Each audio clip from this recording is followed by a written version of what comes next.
ಎಲ್ಲರಿಗೂ ನಮಸ್ಕಾರ. ಮತ್ತೊಂದು ವಿಡಿಯೋಗೆ ಸ್ವಾಗತ. ನಾನು ನಿಮ್ಮ ಡಾರ್ಲಿಂಗ್ ಧನು. ನಿನ್ನೆ ವೀಕೆಂಡ್ ಎಪಿಸೋಡ್, ಈ ಸೀಸನಿನ ಕೊನೆಯ ಕಿಚ್ಚನ ಪಂಚಾಯಿತಿ ಹೇಗಿತ್ತು, ಹೇಗನಿಸ್ತು, ಎಲ್ಲಿ ತಪ್ಪಾಯಿತು, ಮುಖ್ಯವಾಗಿ ಎಪಿಸೋಡ್ ನೋಡಿದಾಗ ನಿಮಗೆ ಏನ್ ಅನಿಸ್ತು, ನಿಮ್ಮ ಮನಸ್ಸಿನ ಮಾತು ಏನಂತ ಕಮೆಂಟ್ ಮಾಡಿ. ಸರಿನಾ? ನಿನ್ನೆ ಎಪಿಸೋಡ್ ಅಲ್ಲಿ ನಾನು ಒಂದೇ ಫಸ್ಟ್ ಆಫ್ ಆಲ್ ಜಸ್ಟಿಫೈ ಮಾಡಕ್ಕೆ ಹೇಳಕ್ ಕ್ಲಾರಿಟಿ ಕೊಡ್ತೀನಿ. ಕಿಚ್ಚ ಸಾರ್ನೆ ಕ್ವಶನ್ ಮಾಡುವಷ್ಟು, ಪ್ರಶ್ನೆ ಮಾಡುವಷ್ಟು ದೊಡ್ಡವ್ರು ನಾವಲ್ಲ. ಏನಕ್ಕಂದ್ರೆ ಅವ್ರು 12 ಸೀಸನ್ ಎಲ್ಲ ಹೋಸ್ಟ್ ಮಾಡ್ಕೊಂಡ್ ಬಂದಿದ್ದಾರೆ. ಅವ್ರಿಗೆ ಗೊತ್ತಿರುತ್ತೆ ಯಾವ್ದು ಸರಿ ಯಾವ್ದು ಕರೆಕ್ಟ್ ಅಂತ. ಬಟ್ ನಮಗೆ ಏನ್ ಗೊತ್ತಾ, ಹೀಗೆ ಆಗ್ಬೋದಾಗಿತ್ತು, ಹೀಗಾಗಿದ್ರೆ ಚೆನ್ನಾಗಿತ್ತು, ಇದು ಸರಿನಾ, ಏನಕ್ಕಪ್ಪ ಕಿಚ್ಚ ಸರ್ ಈ ರೀತಿ ಮಾತಾಡ್ತಾ ಇದ್ರು ಅಂತ ಅನ್ಸೋದಂತೂ ಡೌಟ್. ಕೆಲವು ವಿಷಯಗಳ ಬಗ್ಗೆ, ಆ ವಿಷಯಗಳ ಬಗ್ಗೆ ನಮ್ಮ ಅನಿಸಿಕೆಗಳನ್ನ ಹೇಳ್ಕೊಂತ ಇದ್ದೀನಿ, ರಿವ್ಯೂ ಮಾಡ್ತೀನಿ ಅಷ್ಟೇ. ಇಲ್ಲಿ ಕಿಚ್ಚ ಸರ್ನಂತೂ ಪ್ರಶ್ನೆ ಮಾಡಿಸೋ ದೊಡ್ಡವರು ನಾವಲ್ಲ, ಅವ್ರಿಗೇನಂತ ಗೊತ್ತಿರುತ್ತೆ. ಎಕ್ಸ್ಪೆಷಲಿ 2 ವಿಷಯಗಳಲ್ಲಿ entertainment of the season Dhruvanth. ಈ ಸೀಸನಿನ ಕಿಚ್ಚನ ಸಪ್ಪಾಳೆ ಧ್ರುವಂತ್. ಇದಂತೂ ನನ್ಗನ್ಸಿದ್ದು 1% ಕೂಡ ಅವ್ರಿಗೆ ಪಡೆಯುವ ಅರ್ಹತೆ ಇರ್ಲಿಲ್ಲ ಅಂತ. ಇದು ಕೇವಲ ನನ್ನ ಅನಿಸಿಕೆ, ಸರಿನಾ? ಎಲ್ಲರದು ಅಲ್ಲ, ಇನ್ನೊಬ್ಬರದ್ದು ಯಾವ್ದಲ್ಲ, ಇದು ನನ್ನ ಅನಿಸಿಕೆ, ನಾನು ಹೇಳ್ಕೊಂತ ಇದ್ದೀನಿ, ಸರಿನಾ? ಏನಕ್ಕೆ ಅಂದ್ರೆ ಇಡೀ entertainment of the season, entertainment of the ಕಿಚ್ಚನ್ ಚಪ್ಪಾಳೆ ಧ್ರುವಂತ್ ಅವ್ರು ಕೊಡ್ತಾ ಇದೆ ಅಂದ್ರೆ ಡೈಲಿ ಪ್ರೋಮೋ ಅವ್ರದೇ ಬರಬೇಕು, ಧ್ರುವಂತ್ ಅವ್ರದೇ ಬರಬೇಕು, ಪ್ರೋಮೋ ಅವ್ರದೇ ತೋರಿಸ್ಬೇಕು. ಎಪಿಸೋಡ್ ಫುಲ್ ಗಿಲ್ಲಿನೇ ತೋರಿಸ್ತೀರಾ, ಪ್ರೋಮೋದ ಬಂದಾಗ ಗಿಲ್ಲಿನೇ ತೋರಿಸ್ತೀರಾ. ವೀಕೆಂಡ್ ಅಲ್ಲೂ ಬೇಕು ಗಿಲ್ಲಿ ಬೇಕು, ವೀಕ್ ಡೇಸ್ ಅಲ್ಲೂ ಗಿಲ್ಲಿ ಬೇಕು, ಸಂಡೇಯಲ್ಲೂ ಗಿಲ್ಲಿ ಬೇಕು, ಎಲ್ಲೆಲ್ಲೂ ಗಿಲ್ಲಿ ಬೇಕು, ಗಿಲ್ಲಿನೇ ಟಾರ್ಗೆಟ್ ಮಾಡ್ತಾರೆ. ಆದ್ರೆ ಇಡೀ ಸೀಸನಿನ ಎಂಟರ್ಟೈನ್ಮೆಂಟ್ ಧ್ರುವಂತು, ಇಡೀ ಸೀಸನಿನ ಕಿಚ್ಚನ್ ಚಪ್ಪಾಳೆ ಧ್ರುವಂತಿಗೆ. ಇದು ಎಲ್ಲೋ ಒಂದ್ ಕಡೆ ಸರಿ ಇದ್ದಿಲ್ಲ, ಸರಿ ಅನಿಸ್ತಾ ಇಲ್ಲ ಅಂತ ಕ್ಲಿಯರ್ ಕಟ್ ಆಗಿ ಕೆಲವರಿಗೆ ನನ್ನ ಜೊತೆಗೆ ಕೆಲವರಿಗೆ ಅನಿಸ್ತಾ ಇದೆ ಅಂತ ನನ್ನ ಒಂದು ಅನಿಸಿಕೆ, ಸರಿನಾ? ಇನ್ನು ರಕ್ಷಿತ್ ಅವ್ರ ಬಗ್ಗೆ ಕ್ಲಾಸ್ ತಗೊಂಡ್ರೆ 100% ಕರೆಕ್ಟ್. ಸರಿ, ಆ ಬೀಮ್ ಬ್ಯಾಗ್ ಎತ್ತಾಕಿದ್ದು, ನೀವು ಫೊಸೆನೆಸಸ್ ಆಗಿರಾ, ಜೊತೆಗಿರ್ತೀರಾ, ನಾನು ಬಿಟ್ಬಿಡಿ, ಇವೆಲ್ಲ ಕರೆಕ್ಟ್ ಆಗಿ ಇತ್ತು. ಕರೆಕ್ಟ್ ಆಗಿ ಮಾತಾಡಿದ್ರು ಕೂಡ ಅದ್ರ ಬಗ್ಗೆ ಒಂದು ಪ್ರಶ್ನೆ ಮಾಡಬೇಕಾಗಿತ್ತು. ಸರಿಯಾಗಿ ಅವ್ರನ್ನ ಪ್ರಶ್ನೆ ಮಾಡಿದೆ, ಸರಿಯಾಗಿ ಇತ್ತು. ಅವ್ರ ಹತ್ರ ಮಾತಾಡುವ ರೀತಿ, ಅವ್ರು ಮಾತಾಡಿರೋ ಇದು ಚೆನ್ನಾಗೇ ಇತ್ತು, ಸರಿನಾ? ಆದ್ರೆ ಸೆಕೆಂಡ್ ಪಾರ್ಟ್ ಅಂತ ಇದೆಯಲ್ಲ, ಈಗ ನೀವು ರಾಶಿಕ್ ಅವ್ರಿಗೆ, ಸಾರಿ ನಮ್ಮ ರಕ್ಷಿತ್ ಅವ್ರಿಗೆ ಹೇಳ್ತಾರೆ ಏನಂತ, ಈ ವಿಟಿ ನೋಡಿದಾಗ ನಮ್ಗೆ ಹೇಗೆ ಅನಿಸ್ತು ಅಂದ್ರೆ, ನೀವು ಪೊಸೆಸಿವ್ ಆಗಿರ್ಲಿಲ್ಲ ಅಂದ್ರೆ ಚೆನ್ನಾಗಿರೋದು, ಬಟ್ ನೀವು ಬೇರೆಯವ್ರನ್ನ ಡಿವೈಡ್ ಮಾಡಕ್ಕೆ ಹೋಗ್ತಾ ಇದ್ರ, ಅದು ತಪ್ಪಾಗುತ್ತೆ ಅಂತ ಕಿಚ್ಚ ಸರ್ ಹೇಳ್ತಾ ಇದ್ರು. ಸರಿ, ಹೌದು, ಮುಗೀತು. ಇನ್ನು ಅದಾದ್ಮೇಲೆ ನೀವು ರಾಶಿಕ್ ಆಗಿರ್ಬೋದು, ಅಶ್ವಿನಿ ಗೌಡ ಆಗಿರ್ಬೋದು, ಧ್ರುವಂತ್ ಆಗಿರ್ಬೋದು, ಮಾತಾಡಿರೋ ಮಾತುಗಳೇ ಮರ್ತು ಬಿಟ್ರಲ್ಲ ಸರ್. ಯಾಕೆ ಅಂದ್ರೆ ಅದೇ ಅಶ್ವಿನಿ ಗೌಡ ಅವರು ವೀಕೆಂಡ್ ಅಲ್ಲಿ ತೋಡ ಮೇಲೆ ಮಲಗ್ತಾರೆ, ಶೋಲ್ಡರ್ ಬೇಕು, ಇನ್ನೇನೋ ಬೇಕು, ಸುರಾಜನ್ ಅದು ಮಾಡಿದ್ರು, ಇದು ಮಾಡಿದ್ರು, ಆಟ ಆಡ್ಕೊಂಡ್ ಬಂದ್ರು ಅಂತೆಲ್ಲ ಕೇಳಿದಾಗ ಅಶ್ವಿನಿ ಅವರೇ, ನೀವು ಆ ರೀತಿ ಮಾತಾಡಿದ್ದು ತಪ್ಪು ಅಂತ ಒಂದು ಪ್ರಶ್ನೆಯನ್ನು ಕೇಳಲ್ಲ. ನೀವು ಕೇವಲ ಬೀಮ್ ಬಾಂಬ್ ಎತ್ತಿರೋ ಬಗ್ಗೆ, ಬೀಮ್ ಬ್ಯಾಗ್ ಅಲ್ಲಿ ಹೋಗಿತ್ತು, ನೀವು ಕಂಫರ್ಟ್ ಆಗಿದ್ರ, ಅದ್ರ ಬಗ್ಗೆ ಮಾತಾಡ್ತೀರಾ. ಆದ್ರೆ ಇದು ಮರ್ತೇ ಬಿಟ್ರ. ನನ್ಗೇನನ್ಸುತ್ತೇನಂದ್ರೆ ಇದು ಕಿಚ್ಚ ಸರ್ ಮಾತುಗಳಲ್ಲ, ಕಲರ್ಸ್ ಅವ್ರು ಬರ್ಕೊಟ್ಟಿದ್ರ ಈ ರೀತಿ ಮಾತಾಡಂತ ಅಂತ ಅನಿಸ್ತಾ ಇತ್ತು. ಎಕ್ಸ್ಪೆಷಲಿ ರಾಶಿಕ್ ಅವರು ರಕ್ಷಿತ್ ಅವ್ರಿಗೆ ಹೇಳ್ತಾರೆ ಏನಂತ ಅಂದ್ರೆ, ನೀವು ಡ್ರಾಮಾ ಮಾಡ್ತೀರಾ, ಮ್ಯಾನ್ಯುಪ್ಯುಲೇಟ್ ಮಾಡ್ತೀರಾ ಅಂತ ಹೊರಗಡೆನೂ ಗೊತ್ತು, ನಮ್ಮ ಕುಟುಂಬದವ್ರಿಗೂ ಗೊತ್ತು, ನಮ್ಮ ಫ್ಯಾಮಿಲಿಯವ್ರಿಗೂ ಗೊತ್ತ ಅಂತೆಲ್ಲ ಹೇಳ್ತಾರೆ. ನೀವು ರಕ್ಷಿತಾ ವಿಟಿ ಪ್ಲೇ ಮಾಡ್ದಂಗೆ ರಾಶಿಕ್ ಅವ್ರ ವಿಟಿ ಪ್ಲೇ ಮಾಡಿ. ಇವ್ರು ಹೇಳಿದ್ದು ಆ ರೀತಿ ಅಲ್ಲ, ಬಿಗ್ ಬಾಸ್ ಮನೆಗಳವ್ರ ಒಳಗೆ ಇರುವ ಕುಟುಂಬ ಅವ್ರ ಬಗ್ಗೆ ಅಂತ ಹೇಳಿದ್ರೆ ಸರ್, ಅಲ್ಲಿಗೆ ಕ್ಲಾರಿಫೈ ಆಗ್ಬಿಡೋದು. ಬಟ್ ನೀವು ವಿಟಿ ಫ್ಲೇಮ್ ಮಾಡ್ತಾನೆ, ಅವ್ರು ಅಂದಿಲ್ಲ, ಅವ್ರ ಮಾತೇ ಆಡಿಲ್ಲ, ನೀವು ದೇವ್ರ ಹತ್ರ ಪ್ರಮಾಣ ಮಾಡಿಸ್ತೀರಾ ಅಂತ ಹೋಗಿ ಮತ್ತೆ ರಕ್ಷಿತ ಹತ್ರನೇ ಬರ್ತೀರಾ. ಅಗೈನ್ ಅಲ್ಲಿ ಮೇನ್ ಆಗಿ 2 and 6 ಅಂತ ನೀವೇ ಸಪ್ರೇಟ್ ಮಾಡ್ತೀರಾ. ಮೇನ್ ಆಗಿ ಆ ಬಿಗ್ ಬಾಸ್ ಮನೆಯಲ್ಲಿ ಯಾರು ಹೇಳಿಲ್ಲ ಅವ್ರಿಗೆ, ನೀವಿಬ್ರೇ ಅಡುಗೆ ಮಾಡ್ಕೊಂಡು ತಿನ್ನಿ, ನೀವಿಬ್ರೇ ಜೊತೆಗಿರಿ, ನೀವಿಬ್ರೇ ಕಾರ್ನರ್ ಆಗಿ, ನೀವಿಬ್ರೇ ಸ್ವಿಮ್ಮಿಂಗ್ ಪೂಲ್ ಹತ್ರ ಕೂತ್ಕೊಂಡು ಮಾತಾಡಿ ಅಂತ. ಅರೆ ಅವ್ರವ್ರೇ ಅವಾಯ್ಡ್ ಮಾಡಿ ಇಗ್ನೋರ್ ಮಾಡಿ ಅವರಿಂದ ದೂರ ಹೋಗ್ತಾ ಇದ್ರೆ ಮಿಕ್ಕಿರೋ 6 ಕಂಟೆಸ್ಟ್ಗಳನ್ನ ಏನ್ ಮಾಡ್ತಾರೆ, ಇಬ್ಬರನ್ನ ಹೀರೋ ಮಾಡಕ್ ಹೋಗಿ 6 ಜನ ವಿಲನ್ ಮಾಡ್ಬಿಟ್ರು ಇನ್ನ ಎಪಿಸೋಡ್ ಅಲ್ಲಿ. ಆ ರೀತಿ ಎಲ್ಲ ಸ್ಕ್ರಿಪ್ಟ್ ಇತ್ತು ಅನಿಸ್ತಾ ಇತ್ತೆ ಖಂಡಿತವಾಗ್ಲು. ಯಾಕೆ ಅಂದ್ರೆ ಇಲ್ಲಿ ಯಾರು ಹೇಳಿಲ್ಲ ಅವ್ರಿಗೆ ದೂರ ಇರ್ರಿ, ದೂರ ಆಗ್ರಿ, ದೂರನೇ ಮಾತಾಡ್ಬೇಡ್ರಿ ಹಂಗಂತ, ಸರಿನಾ?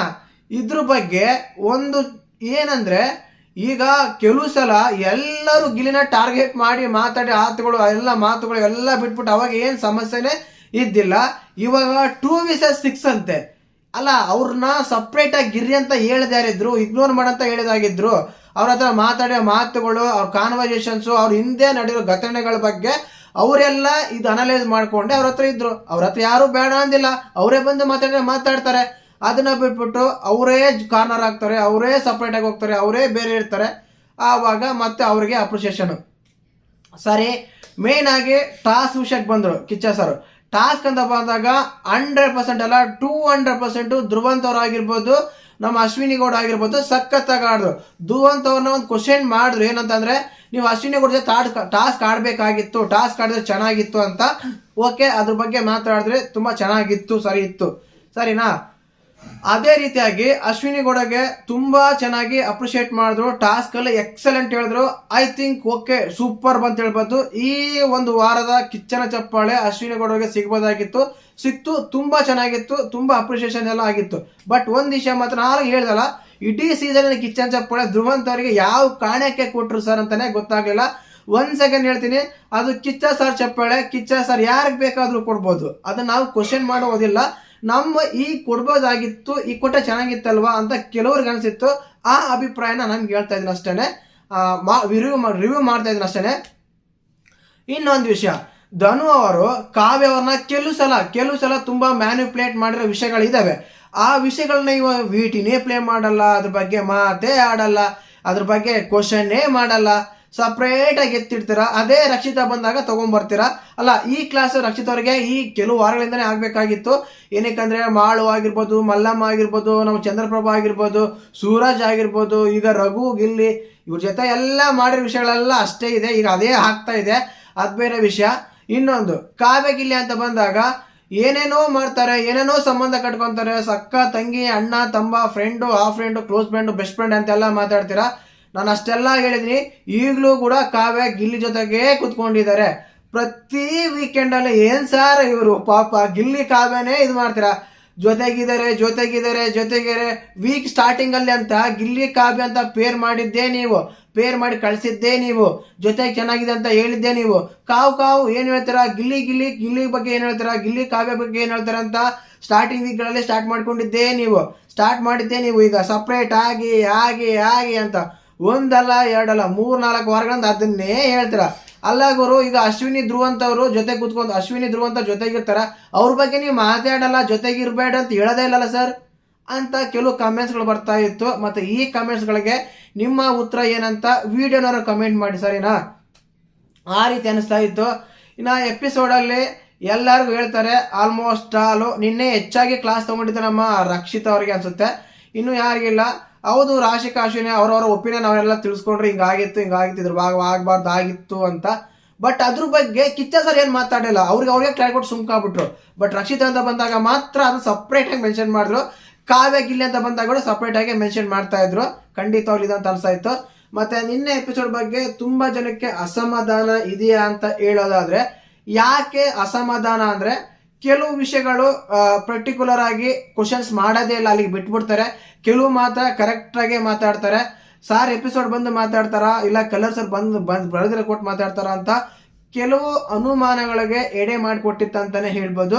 ಮತ್ತೆ ಇದ್ರ ಬಗ್ಗೆ ನಿಮ್ಗೆ ಹೇಗೆ ಅನ್ಸುತ್ತೆ ಕಮೆಂಟ್ ಮಾಡಿ. ಆಲ್ಮೋಸ್ಟ್ ಅಲ್ಲಿ ಅಷ್ಟೇ ನಿನ್ನೆ ಎಪಿಸೋಡ್ ಹೈಲೈಟ್ ಆಗಿದ್ದು ಅದನ್ನೇ 2 ಕಿಚ್ಚನ್ ಚಪ್ಪಾಳೆ. ಒಂದು ಅಶ್ವಿನಿ ಅವರಿಗೆ 100% ಕೊಡ್ಬೇಕಾಗಿತ್ತು, ಅದು ಪಕ್ಕ. ಧ್ರುವಂತ್ ಅವ್ರಿಗೆ ಯಾಕೋ ಅಂತ ಅನಿಸ್ತಾ ಇತ್ತು. ಇನ್ನು ಅದೇ ರೀತಿಯಾಗಿ ಬೇಕಾ ಅಷ್ಟಾಗಿ ಆಗಿದ್ದು. ನಾನು ಒಂದು ಪ್ರಶ್ನೆ ಅಷ್ಟೇ, ನಿಮಗೆ ಪ್ರೋಮೋಗಳಿಗೆ ಎಪಿಸೋಡ್ಗಳು ಎಲ್ಲದಕ್ಕೂ ಗಿಲ್ಲಿನೇ ಬೇಕು, ಬಟ್ ಚಪ್ಪಾಳೆಗೆ ಧ್ರುವಂತು ಬೇಕು ಅಂದಾಗ ಅಷ್ಟೇನೆ ಒಂದು ಸ್ವಲ್ಪ ಅಸಮಾಧಾನ ವ್ಯಕ್ತಪಡುತ್ತೆ. ಬಟ್ ಅಷ್ಟೇನೆ ಎಲ್ಲಾ ವೀಕ್ಗಳಲ್ಲೂ ಕರೆಕ್ಟಾಗೇ ಬರುತ್ತೆ ಅನ್ನೋದೇನಿಲ್ಲ, ಅಪ್ ಅಂಡ್ ಡೌನ್ಸ್ ಆಗ್ತಾನೆ ಇರುತ್ತೆ. ಔಟ್ ಪ್ಲಾನ್ ಏನೋ ಇರುತ್ತೆ. ಇನ್ನೊಂದೇನೆಂದ್ರೆ ನಿಮ್ಗೆ ಒಂದು ಕ್ಲಾರಿಟಿ ಕೊಡಕ್ಕೆ ಇಷ್ಟಪಡ್ತೀನಿ. ಈ ಒಂದು ಲಾಸ್ಟ್ ವೀಕಲ್ಲಿ ಅಶ್ವಿನಿ ಗೌಡ ಅವರು ಧ್ರುವಂತ್ ಅವರು ಆಡಿದ ಮಾತುಗಳಾಗಿರ್ಬೋದು, ಕೊಡೋ ರೆಸ್ಪೆಕ್ಟ್ ಆಗಿರ್ಬೋದು, ಧ್ರುವಂತ್ ಅವರು ಸುಮಾರಾಗಿ ಮಾತಾಡಿದ್ದಾರೆ, ಸುಮಾರು ವ್ಯಂಗ್ಯ ಮಾತಾಡಿದ್ದಾರೆ. ಟೀ ಗಾಂಚಲೆ ಅಂತಾರೆ, ಇನ್ನೊಂದೇನೋ ಗಾಂಚಲೆ ಅಂತಾರೆ, ಇನ್ನೊಂದೇನೋ ಬೈತಾರೆ, ಇನ್ನೊಂದೇನೋ ಮಾತಾಡ್ತಾರೆ. ಅಶ್ವಿನಿ ಗೌಡ ಅಂತ ಮಾತಾಡಿರೋ ಮಾತುಗಳಿದಾವಲ್ಲ, ಅದು ಸಖತ್ತಾಗಿತ್ತು, ಇನ್ನು ಸಖತ್ತಾಗಿದೆ. ಬಟ್ ಒಂದೇ ವೀಕಲ್ಲೇ ತುಂಬಾ ಪಾಸಿಟಿವ್ ಮಾಡ್ಬಿಟ್ರೆ ಅಂತ ಅನಿಸ್ತಾ ಇತ್ತು. ಅದೇ ರೀತಿಯಾಗಿ ಗಿಲ್ಲಿಗೆ ನಿನ್ನೆ ಸರಿಯಾಗಿ ಅದೇ ಅಚ್ಚೆ ಉಚ್ಚೆ ಚಚ್ಚೆ ಏನೋ ಮಾತಾಡಿದ್ರಲ್ಲ, ಅದ್ರ ಬಗ್ಗೆ ಇನ್ನೂ ಸ್ವಲ್ಪ ಕೊಡ್ಬೋದಾಗಿತ್ತು ಕ್ಲಾಸ್ ಗಿಲ್ಲಿಗೆ, ಬಟ್ ಅಲ್ಲಿಗೆ ನಿಲ್ಸಿದ್ರು ಅಂತ ಅನಿಸ್ತಾ ಇತ್ತು. ಯಾಕಂದ್ರೆ ಅವರು ಆ ರೀತಿ ಮಾತಾಡಿದ್ರು. ಅದೇ ರೀತಿಯಾಗಿ ಆಲ್ಮೋಸ್ಟ್ ಅಲ್ಲಿ ಎಪಿಸೋಡ್ ಅನ್ಸಿದ್ದಷ್ಟೇ. ನಿನ್ನೆ ಆ ಚಪ್ಪಾಳೆ ಕೊಟ್ಟಿದ್ದು ಯಾಕೆ ಅಂತ ಕೇಳೋದಾದ್ರೆ, ಈಗ ಆಲ್ರೆಡಿ ಒಂದ್ ಸೈಡ್ ಗಿಲ್ಲಿ ಎಲ್ಲ ಅಂತ ಇದ್ದಾರೆ. ಅದನ್ನ ಕ್ಯೂರಿಯಾಸಿಟಿ ತುಂಬೋಕೆ, ಅದನ್ನ ಸ್ವಲ್ಪ ಡಿವೈಡ್ ಮಾಡೋಕೆ ಈ ರೀತಿ ಮಾಡುದಂತ ನನ್ನ ಅನಿಸಿಕೆ. ಒಂದು ಬರುತ್ತೆ ಸ್ಪೆಷಲ್ ವಿಡಿಯೋ ಮಾಡ್ತಾ ಅದ್ರ ಬಗ್ಗೆ ಮಾತಾಡೋಣತೆ. ವಿಡಿಯೋ ಲೈಕ್ ಮಾಡಿ, ಶೇರ್ ಮಾಡಿ, ಸಬ್ಸ್ಕ್ರೈಬ್ ಮಾಡಿ. ಜೈ ಹಿಂದ್, ಜೈ ಕರ್ನಾಟಕ.